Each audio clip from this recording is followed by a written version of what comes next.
Before we begin today's episode, we want to take a moment to acknowledge the devastating floods that have recently impacted Kirk County and the surrounding hill country. Our hearts are with the families who've lost homes, livelihoods, and loved ones, and with the communities working tirelessly to rebuild and recover. Kerrville has always been more than just a backdrop for this podcast. It's our home, and our heartbeat, and a reminder of the resilience that runs deep in these hills. There is a benefit concert in the works, and please stay tuned for details about that.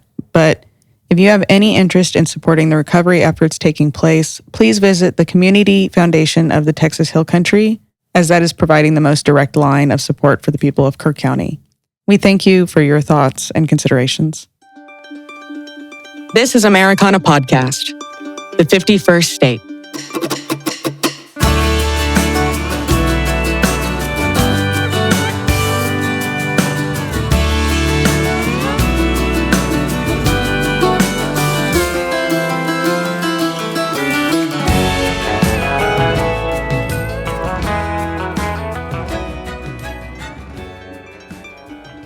In the spirit of homeward-bound consciousness, we're heading into the heartland where red dirt clings to your boots and the stories carry more weight than the miles behind them. It's a stretch of country where the highways may not lead to fame, but they do lead somewhere real. And the guide for this journey is a voice that feels as familiar as it does essential. And that voice belongs to Evan Felker. He's not just the frontman of Turnpike Troubadours. He's a storyteller shaped by the wind and weather of the Oklahoma plains, writing songs that feel both lived in and lasting, like a good pair of boots. Felker's lyrics echo with influence of great American songwriters like Guthrie and Townes Van Zandt, but his style is unmistakably his own, grounded, vivid, and unafraid to linger in the quiet corners of everyday life. Raised with roughneck grit and a poet's eye, Felker became a central figure in the red dirt movement almost by accident. He helped define a sound that values honesty over polish and connection over perfection. From dive bars in Stillwater to sold-out shows across the country, Turnpike's music hasn't strayed too far from its roots, an aspect which makes it resonate so deeply with their listeners. In today's episode of the podcast, our host, Robert Earl Keen, sits down with Evan Felker to talk about the road behind and the road ahead. From Turnpike's long-anticipated return to the spaces between songs, it's a conversation about craft, conviction, collaboration, and what it really means to keep showing up with something real to say. I'm your producer, Clara Rose, and this is Americana Podcast, the 51st state.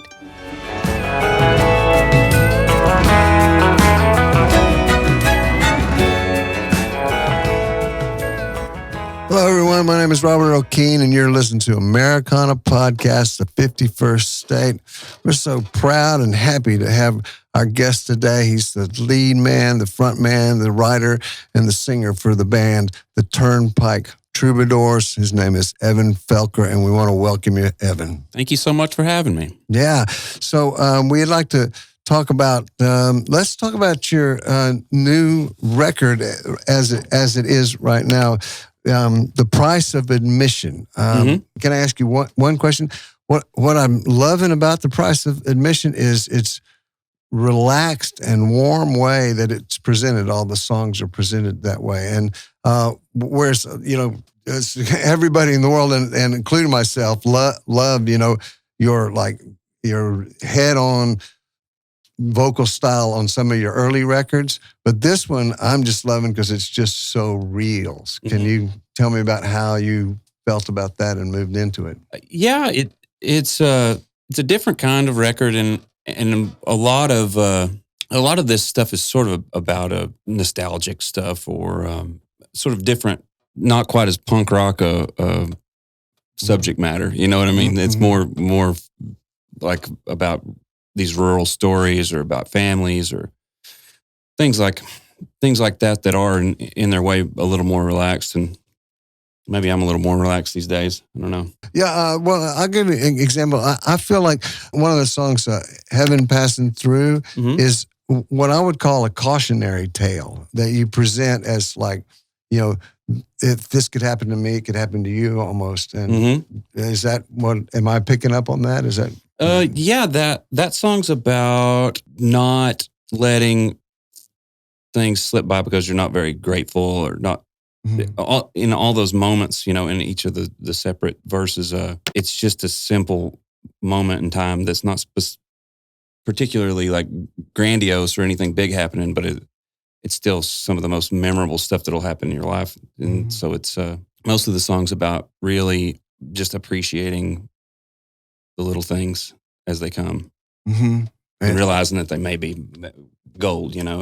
Every moment may be. I heard some things in that song specifically about being in the moment, and yes, and that how important that is in our lives, which I totally agree with. I think it's I think everyone should be paying attention to being in the moment.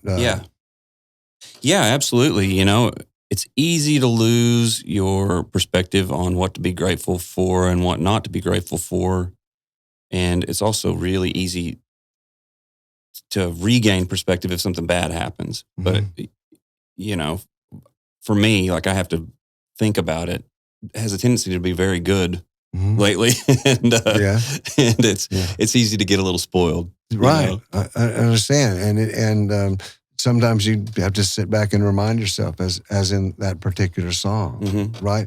And then the one that's on the Red River uses the title for the whole record. Right, doesn't it?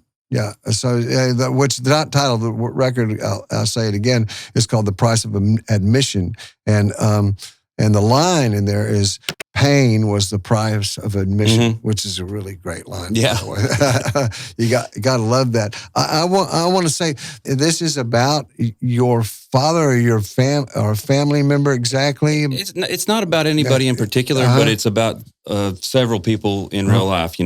Just how I feel like a lot of the time I can be more truthful in a story of fiction or fiction than I can be in real life. Sure. So I can really say things that are interesting that are happening, and maybe it's a conglomeration of interesting things that are happening. But you're not writing an expose about someone's dad or your uncle or whoever it may be, or the amalgamation of the two. Right. So you're sitting on their shoulders, and it could go from verse to verse. It's sitting on someone's shoulders. Yeah, there's that line that people say, that, and I think of you often when I say this line. But we all say, well, you made a good record. Well, we're all standing on the shoulders of giants. Right. And so that's kind of that, and then the actual idea of because I do have small children right now, so I'm that lucky. And so I kind of have this interesting back and forth in between sort of seeing the world through a little kid's eyes, and then also seeing the world through my parents' eyes when they were, when they had little kids, and thinking about myself as that. And it jars a lot of stuff loose. And so... You having fun with your kids? Oh, God, yeah. Yeah? It's the best. Yeah. Yeah. And what ages are they? 2 and 4. 2 and 4. Yeah. Oh, those are really great. Yeah. Everybody says that's a really great age, but I want to say those ages right there, especially depending on the kid. Yeah. Like, just the magical, the stuff that they say, right? Yeah. How they see things, how they solve problems or don't cause problems, maybe. Right. But yeah, they see it all. They have fun with everything. So it's a great time. Yeah. Do they enjoy your singing, or are they aware of kind of what you do? They tolerate it mostly. Yeah. But they love it. They will be messing around, learning something or whatever in my little music room, and my daughter will be in there pretending, she's 4 years old, and like she couldn't write anything out to save her life, but she'll have all these scribbles down and like walk over to the piano, and she's, I'm working on this song, Daddy. No kidding. Yeah. Oh man, how fun! That is so cool. I have 2 girls, and I remember some of those times. So just they bring up stuff like, I'll tell you this. I'll admit something to you. I never thought in terms of a microwave clicks backwards in time, and my youngest daughter told me that when she's like 3. She says, it goes backwards in time, That's funny, Dad. the And timer, I just went, I never even thought about that. It's so wild. The other thing that I wanted to say is some of these, even tempo-wise, some of these songs on Price of Admission are, more intentional. Yeah, I'd say, right? Yeah.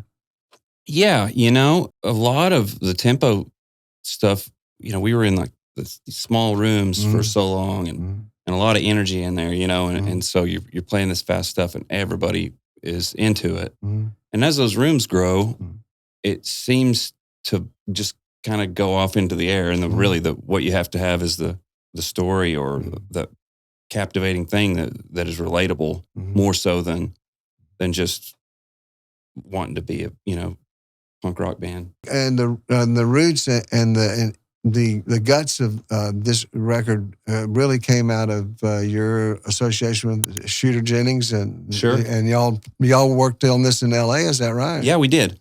Yeah, we did this one at L.A. Studios. Yeah, L.A. Sound Recording. Getting that right? I think so. I was just there. I should know, but I should know too. Yeah. It's got it's named after a street, Sunset. It's Sunset Sound Recording. Yeah, Sunset Sound Recording. Yeah. And we were in there in the Prince room, and he was telling, right, telling Waylon stories and everything. It was a great experience, and it was, I run a few cattle in Oklahoma, and it was January, and it was very, very cold, and I was in LA hanging out, eating good food and enjoying the weather. Yeah. Sitting in an outside cafe kind of thing. Yeah. With my four guys. Looking at your phone going, it's 5 degrees in Oklahoma. You guys got this. Don't worry about it. You're from Southeast Oklahoma, correct? Right? You yes, still live there in Southeast I Oklahoma? live kind of more in central Oklahoma now, but I'm from a little tiny town called Wright City, Oklahoma. Wright City. So, just geographically, so I know, that's relatively close to Arkansas? Yeah, it's about, we're probably 40-something miles west of DeQueen, Arkansas, and right outside of like Broken Bow and Hochatown, where a lot of people go for vacation. Yeah. What people know about that part of the world. I mean, is that like towards the Fort Smith part or the Fayetteville part? We're south of I-40, so we're the southeast corner. We're like 14 miles from the Red River, and then we're almost more like East Texas than it, or West Arkansas or whatever. That part of the state. Yeah. I always kind of felt like that part of the state was had more topography as far as hills and trees and things like that. It's all timberland. Like a ton of that country was, and still is, I think International Paper grows pine trees on it, but it's massive. You could just go anywhere. Like I grew up in this paradise, really. Right. And I understand you hunt a lot. I do. Yeah. Is that where you got your hunting? It was a lot. That's how it was. That's just what everybody did. And it's what there was to do. That was relatively not super expensive, right? Right, sure. So just deer or birds, squirrel hunting, deer hunting, rabbit hunting, anything, trapping fur bearers and fishing, and anything to do with the outdoors. Yeah, we were doing it, chasing coonhounds around and bird dogs in the hills and beagles and everything else. Yeah. Did you have some bird dogs? I got my first bird dog when I finally realized that coon hunting was not a sustainable way of life for me. It was too late. I had to stay up too late. Yeah. And I drank too much beer. And so I took up a gentleman's sport and I've bird hunted. I kept pointers around ever since. Yeah. What kind of pointers exactly? We had English pointers when I started, and I run, because I like to duck hunt too, I run those German wire-haired pointers. Oh, nice. Yeah. So those are cool. And they're good single dogs, and they swim in cold water. And and they like the water. Yeah, they love it. Yeah. I have an English Cocker Spaniel. Oh, yeah? I just love him to death. Not crazy about water, though. Oh, really? Yeah. Well, I found out the whole breed is not like real water intensive, but they're, great and grassland and stuff. Just fantastic. Good. Cool flush dogs, aren't they? Really cool flush dogs. And they can be really good family dogs, So that was one of my things, So My name is Robert Earl Keen, and you're listening to the Americana Podcast, the 51st State, and we're talking to Evan Felker of the Turnpike Troubadours. So the Turnpike Troubadours, I would almost say that you're the quintessential red dirt band, or I'll take it. You will? Yeah, Yeah, I'll take it. yeah. We definitely, got to be that, especially once Ragweed wasn't playing. It was amazing. So we did that big show with them up in Stillwater, sure. Right. and that's where they got started. Part of where we got started, and it was suddenly like that band was back. Then they had brought everybody together, and it felt again like this big family. And you'd forgotten that they were kind of the thing holding us all together at that point in time. Yeah. And they've always been our biggest champions and have always helped us out, and we sure love them. Yeah, I agree. I'm real good friends with Cody, and I just think he is so cool and so easy. It's just like, how do you keep that together? Because I'm not exactly like that all the time. So he's just so he's just a sweet guy. And he's positive. He's always positive. And, he's been there for me, good times and bad. He's been just a good influence and a good guy. Mm-hmm. Yeah, and so were you influenced by some of the cross Canadian songs and their vibe kind of in a way? When they I was still kind of just a lump of clay at the point of time that they came out. I didn't really know who or what I wanted to be creatively, and then that happened.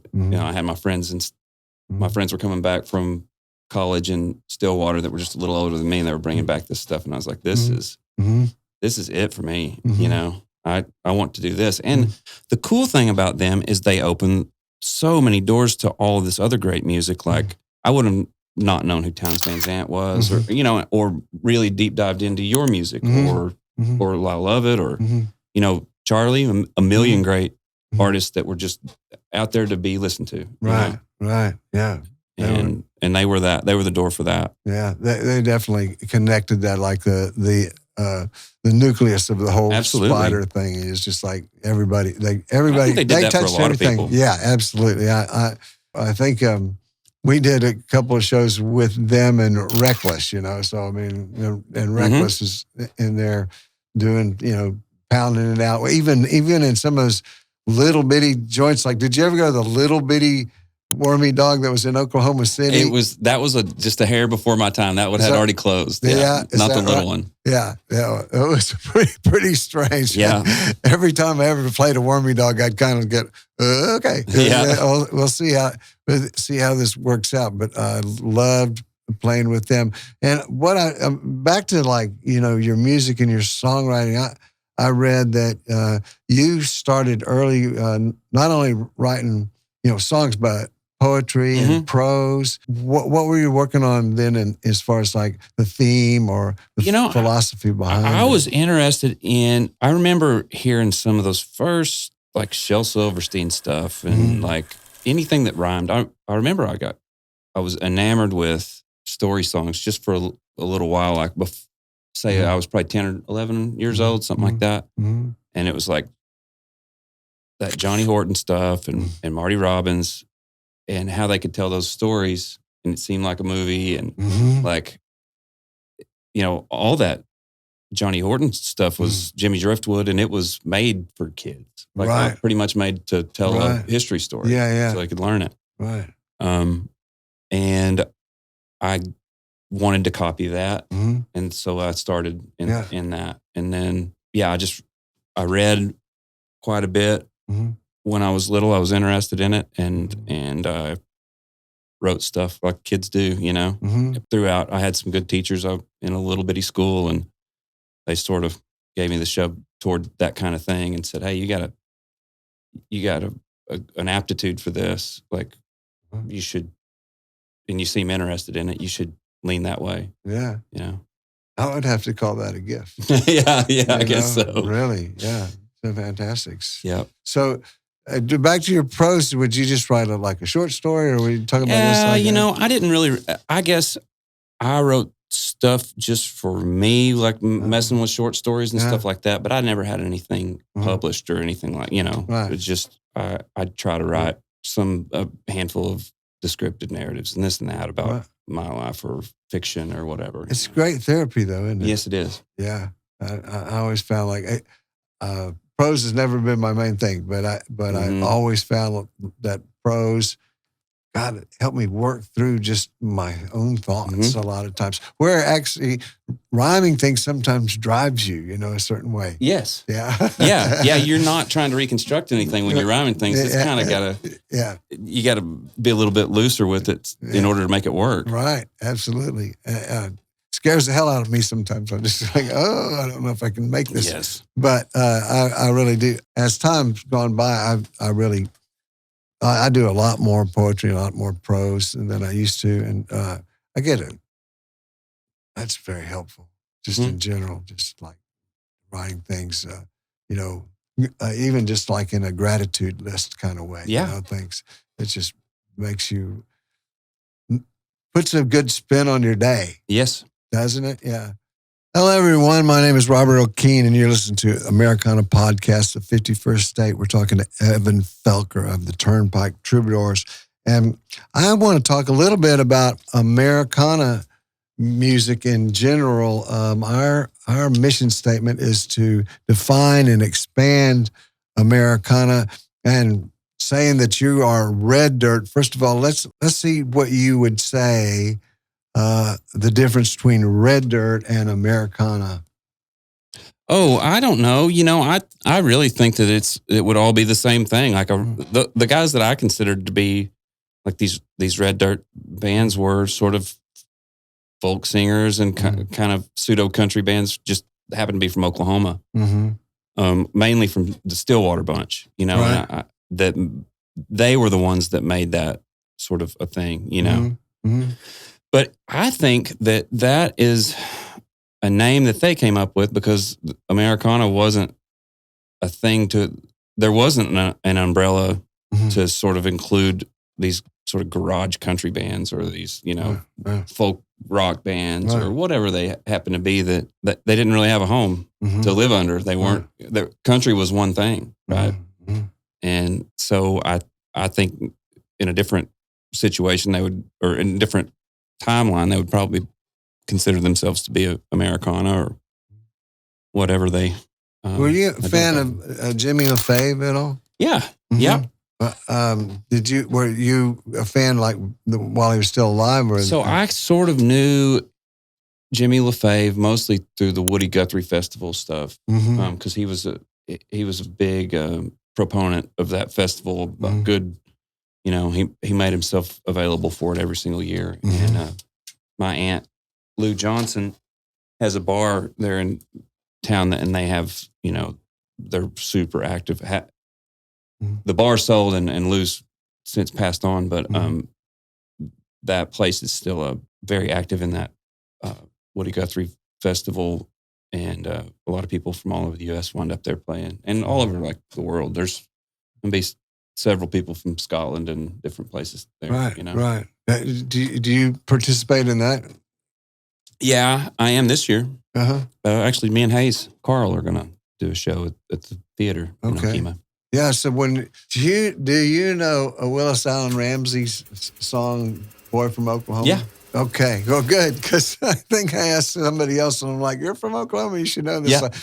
Because he says, born in Okima shoes, right? Yeah. Yeah, so that is where the festival takes place? Yes, in Okima, yeah. Yeah, so it's pronounced Okima, correct? Okay, good. So that would be in southeast Oklahoma too? That is actually in central Oklahoma. Okay. That's where I live now. That's John Fulbright territory. Okay. So that's more, but I wound up moving there because I have, my mom's side of the family is from there and it's right on I-40 and it was just something that I had to do in order to be able to travel every week. Sure. Because going back down south, I couldn't, you're too far from everything.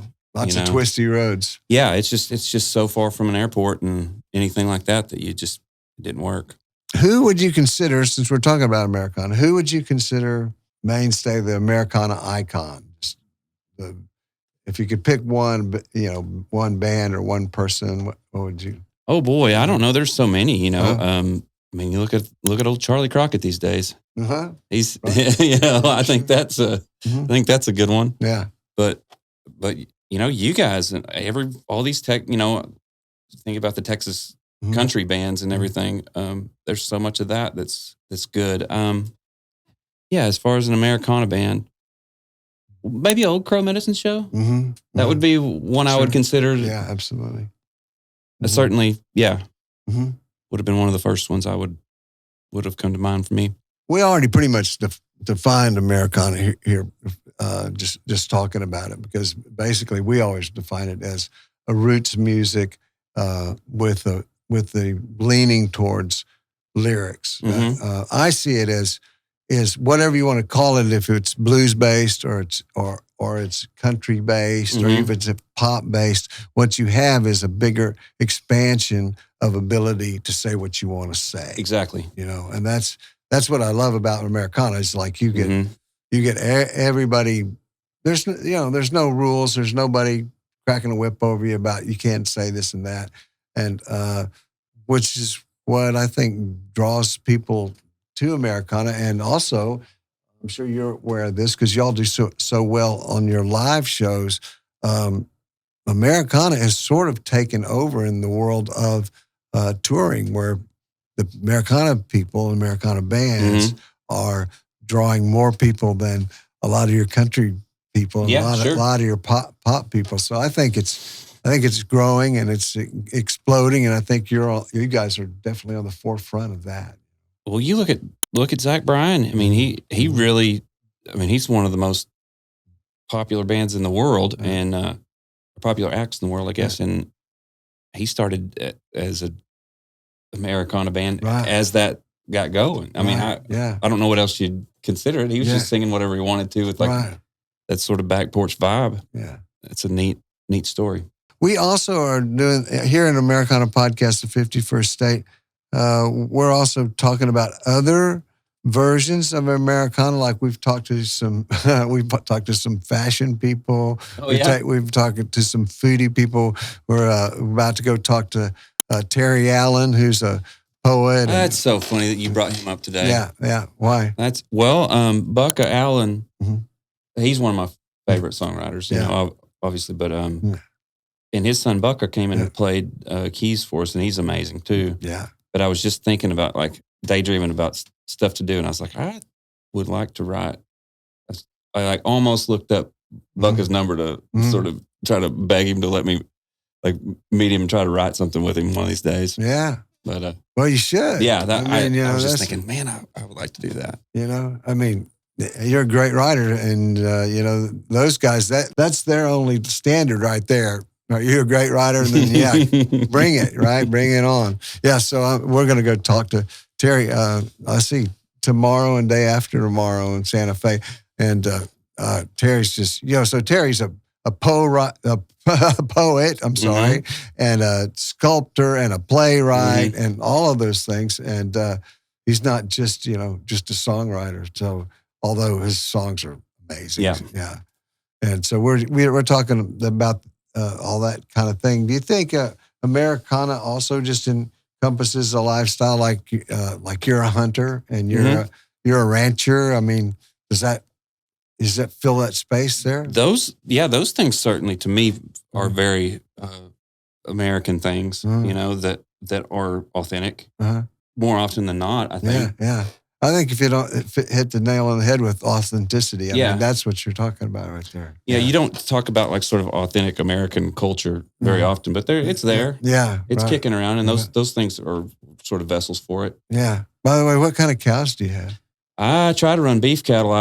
Now I started running cattle in Southeast Texas, so I started out with Brahmas, and then I moved back up to Oklahoma and started realizing that life could be easier. Than Brahma cattle. Yeah. Oh my God. Yeah.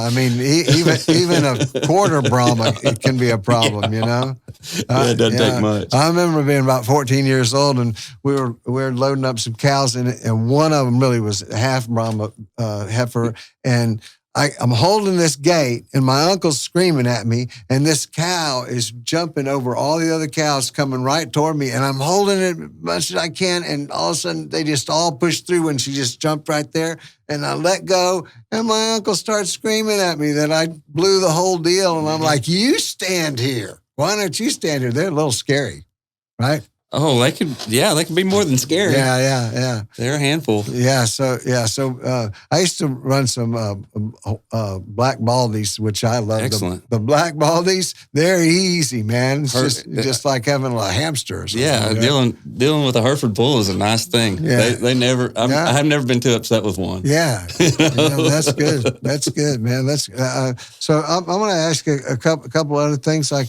just in the world of Americana.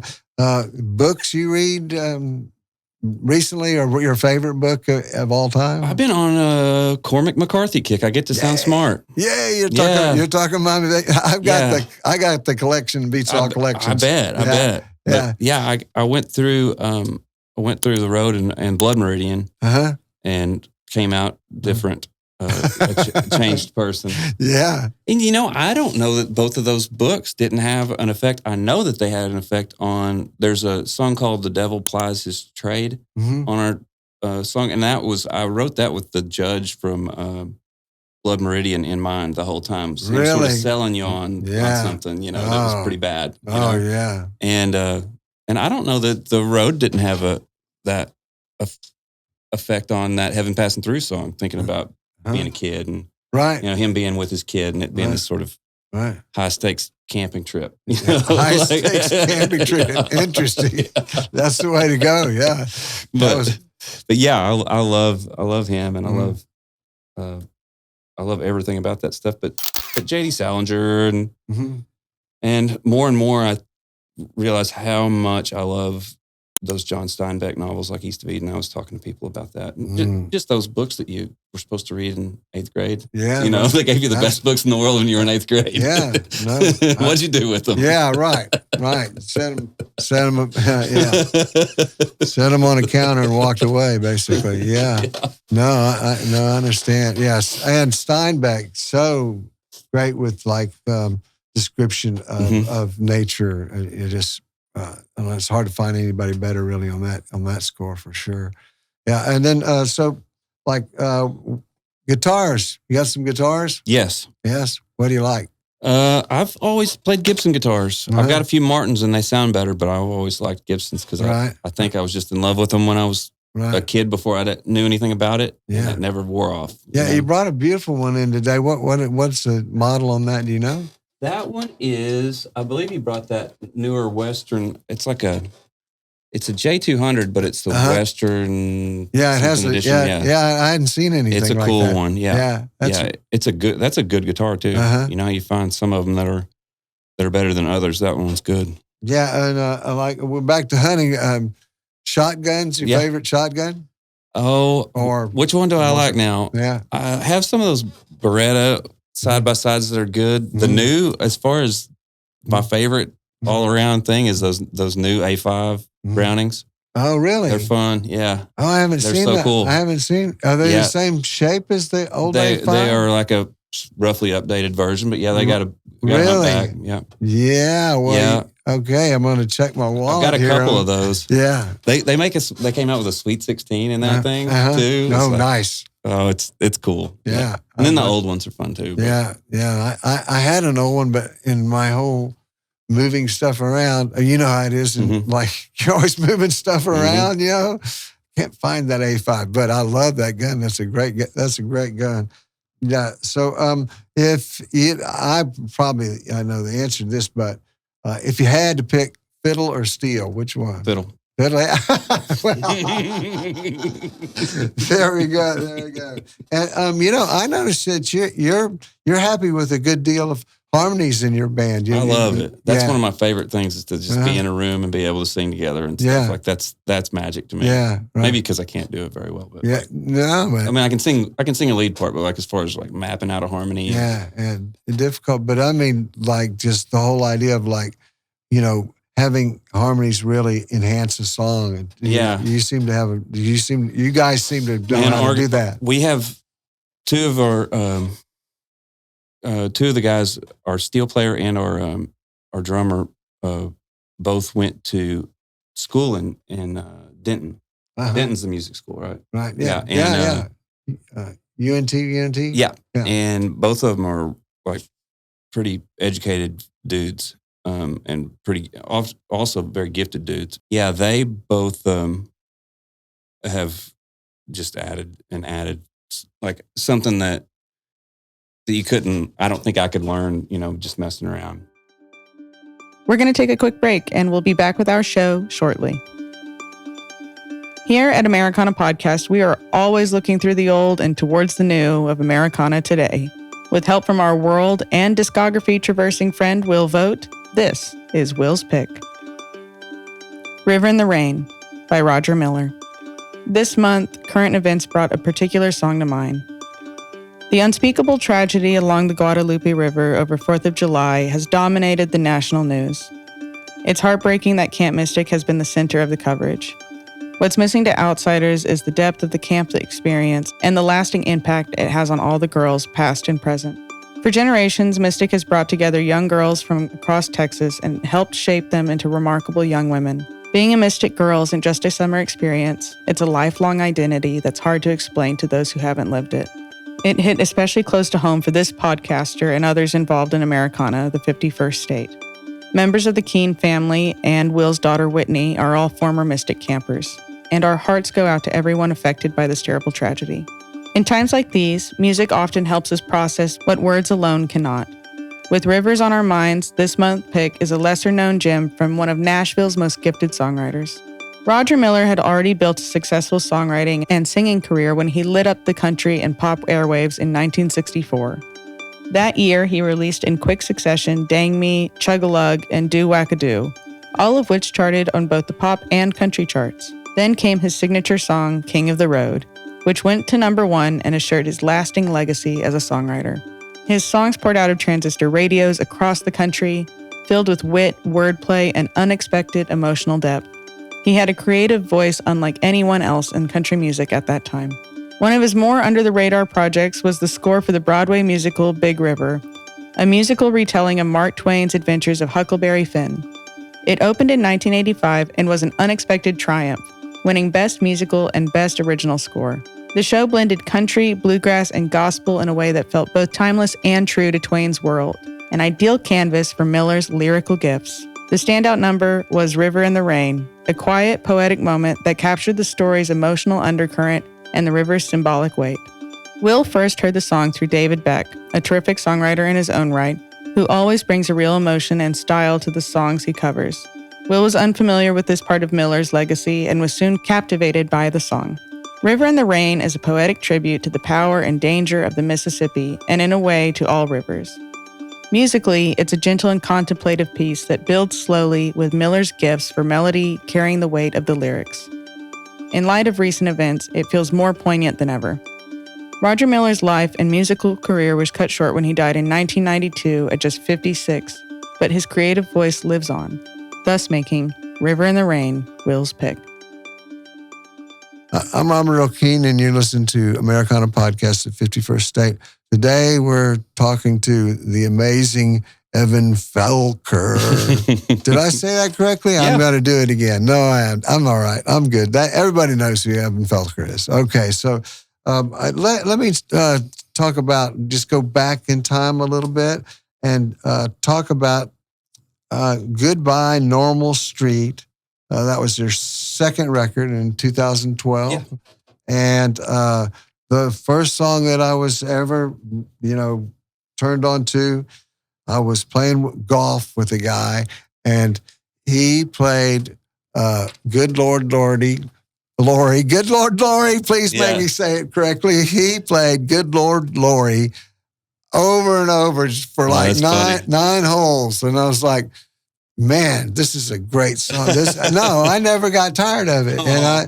And I love the twists and turns in that whole song. It's just fantastic. So I'm assuming there are a lot of people like me that really just that gravitated to that song immediately. Right? Yeah. And it's so funny because it's not theoretically not a very, like on paper, not some kind of a hit or anything. And it's done a whole lot for us, you know? Yeah. But do you use it as a closer or an opener, or how does it work into a set? I put that one usually somewhere in the middle to sort of bring us back to that like intro energy. You know? Yeah, right. I see. And sometimes we start with it. And it works good as a beginning song too. Yeah, I imagine so. You can get everybody singing. Yeah, you get away with that one like anywhere. But people like that fantastic. So if I may ask, was that song, did it take a long time to write, or how did that work out for you? You know what's funny? That thing came out of nowhere and it just happened. I mean, and that was that, you know, and I really thought that I wasn't going to get to, like, I thought it was good, but I didn't think I was ever going to get anybody else on board. Like even like I think the band at that point in time, which they let me get away with anything, but I don't think that they were like as stoked about it as I was. Right. Yeah, sometimes you feel like you have to over-explain something. Like, guys, this is it. This is our stuff, you know? Yeah. It's not a loser, you know? Yeah. Mid-tempo song about a guy who's not doing things right. Right. The thing that, like in Nashville, they would go, you know what you want is up-tempo positive, right? Yeah, and it's like, this is not a tempo positive. Yeah, right. Yeah. But yeah, what a song though. I mean, definitely. I mean, and yeah, my other question would be like, I do talk to a lot of songwriters, and somehow it does seem like it's pretty consistent that the great songs that come out of you, it doesn't take long at all. It just happens, like you were just saying. Yeah. Yeah. You know, that one was a neat one, like a song like On the Red River. Yeah. That one took a while because I was really like, I knew I had some good lines and I got a little bit precious about it. And so I really wanted to like dig in and like, it's like, oh, I don't want to waste these. So then I kept digging and like building this giant thing. And, so Catch Secor from Old Crow Medicine Show, he and I met up in Nashville and started working on a song, and I kind of had like the verse chords, and then he helped me like sort of come up with this chorus. And as I was leaving, I sang him those first opening lines to that song, you know, and he was like, "Oh, you ought to put that in there." And then I left. We didn't talk about it for like 4 months or whatever, and maybe 5 months. And I shanghaied the whole thing and wrote it all. You know what I mean? Like, and I sent it to him, and he was like, I didn't write that much of this. Like, I was like, well, you did though. You helped me get going, and then also like he went back through it and helped me. Like the On the Red River thing was his idea, because I had different ideas on the chorus, and it made it a little bit too sad. And not that it's not sad anyway, but he helped me come up with something that had this sort of vague silver lining on the whole thing, right? And without that, it would have been like not as good, not very good, maybe. You know, maybe very descriptive and just not very good. Right. You know? Right. I understand that. You get in a writing situation, and then like you go back and you're by yourself, and you like come out with, and I mean, the fact is whomever you were writing with had a huge influence. Yeah, they pushed the ball and it started rolling down the hill, right? Absolutely. Regardless of how much real, you know, grinding they did on it. Or that line that they use in Nashville all the time, a word for a third. Yeah, I love that. I have talked to people about that. Actually, that really corny kind of line has kept people from getting in fights about songs. Where in like pop music and in LA, I understand that like there'll be like 6 writers on a song or something, and there'll be all kinds of like, you know, fighting and lawsuits and stuff like that. So I'm all for a word for a third. However it works, you know, how it works. Yeah. So it's that's a really good thing. I love just like if I ever get to write with anybody, I love it like that they know like, if we mess with any of this stuff, it's going to be half. And that's just that. Yeah, sure. You know, like, because the door's open for the next time you go. In my life, I've never had that, like, be a bad thing for me. Sure. You know? Yeah. No. So speaking of that, do you spend time in Nashville? Or you don't really? No, I went and hung out with Ketch, just because I love his writing and he lives there. Mm-hmm. And I like to use the co-writing thing as a way to get a ball rolling. Like I don't really have anything. Well, right. If you set a time and go write with somebody you like, Mm-hmm. you'll figure out what you got at least and start somewhere. Yeah.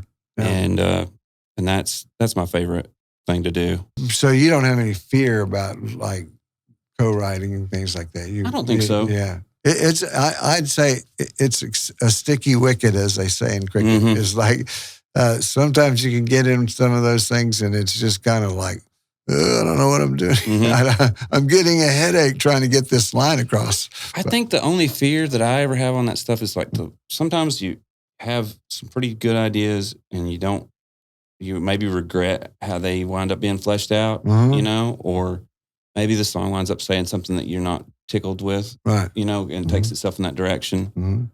Mm-hmm. So yeah, there's that fear of like being misrepresented maybe or misunderstood at the end of it when the whole idea is to be more understood by making art, right? Sure. Are you like as adept at like, you know, working with the melodies as you are with the lyrics? Probably not as good. Yeah. I mean, you do create melodies. Yeah, I write the melodies on my stuff, but they're not very tricky, you know? Right.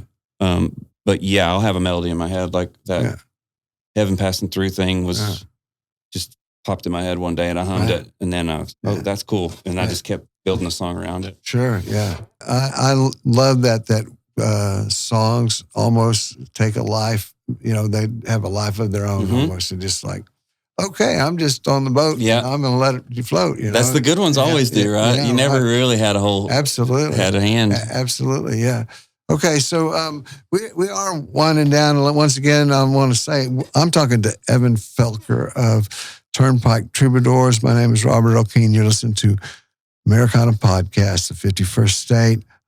So we're winding down, Evan. First of all, I want to thank you. I know this is like trying to, you know, get everything in one place and be able to do this, but I can't thank you enough. I'm tickled to be here, man. Yeah. I'm really happy to be here. Yeah, and it's a great honor for us to have you on our show.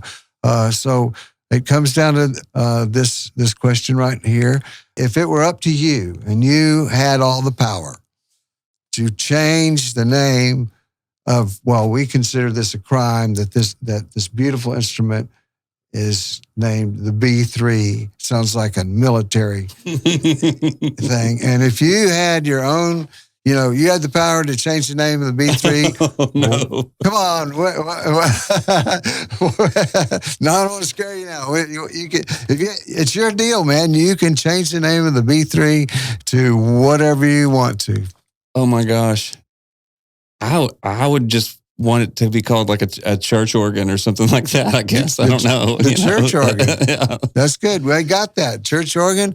And I'm going to go with that because, you know, like I want people to call it something that has some respect. Something pretty, yeah. Yeah, absolutely. So thank you so much, Evan. I really appreciate it. My name is Robert Earl Keen. You're listening to Americana Podcast, the 51st State, and we're so glad to have Evan on our show today. And we wish you all the best, and we'll see you down the road. At this time, we would like to thank our guest, Evan Felker, and our host, Robert Earl Keen. Americana Podcast is brought to you by Keen Productions.